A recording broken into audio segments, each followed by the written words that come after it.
يحذركم نفسہ، اللہ تمہیں اپنے غضب سے ڈراتا ہے۔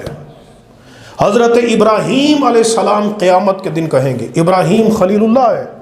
اللہ کے خلیل ہے، وہ کہیں گے قیامت کے دن جب لوگ ان کے پاس شفاعت کا سوال لے کے جائیں گے تو وہ کہیں گے ربی غضب غضبا لم یغضب قبلہ مثلہ ولا بعدہ مثلہ، آج میرے رب نے اتنا غضب اور جلال ظاہر کیا ہے کہ نہ پہلے کبھی کیا نہ آئندہ کبھی کرے گا۔ یہ بھی تو قرآن مجید میں ہے، وَمَن يَحْلِلْ عَلَيْهِ غَضَبِي فَقَدْ هَوَىٰ،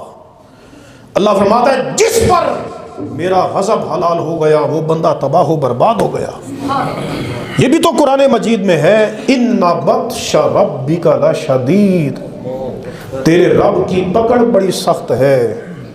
تیرے رب کی پکڑ، وَهُوَ شَدِيدُ الْمِحَالِ، وہ بڑی عظیم قدرت اور طاقت والا ہے۔